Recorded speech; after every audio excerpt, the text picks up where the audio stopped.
Scripted within an ancient tome, which lies beneath centuries of dust in the guarded library of Mechalon, is the story of how the rift was formed. Though most cannot recall a time when the rift did not divide the Enclave and the Outlands, they were at one time unified. At that time there were lands where the very essence of magic was believed to dwell, for they were lush and prosperous. All who did not hold the secrets of the soil, which were protected by the Pact of Jifuro, coveted these lands fiercely. The great demon Vatar was among these envious creatures, for he believed that with the magic of these lands in his grasp, he would surely become invincible.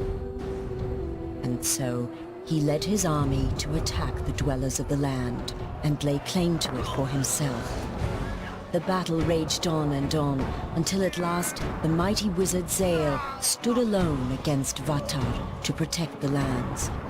When all hope seemed lost and Vatar's victory imminent, Zale struck the final fatal blow. With a roar of anger and anguish, the wizard slammed his staff into the ground. The world trembled and then parted beneath Vatar's feet. A scream of outrage erupted from the demon's throat as he fell to his defeat. However, victory did not come without a price.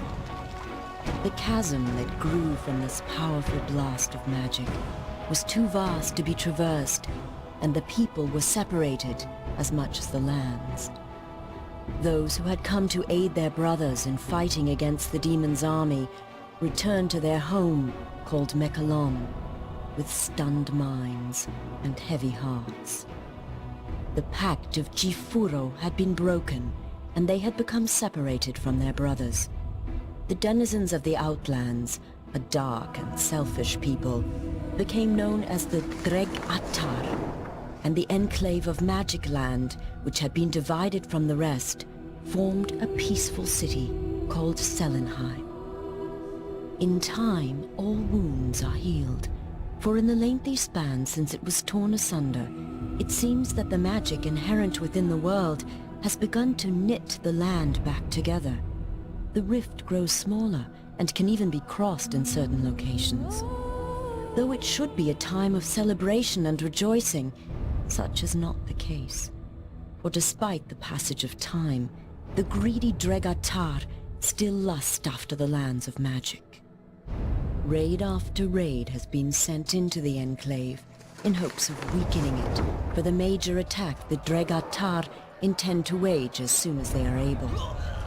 Crops burned and possessions stolen, Selenheim has been thrown into a state of extreme unrest. Heavy taxes are levied upon the people to help pay for the city's defense. This has led to uprisings within the Enclave, and some of its inhabitants have landed in jail, along with the true enemy. And it is here that our story begins, a few rebellious grains of sand within the ever-turning hourglass of life.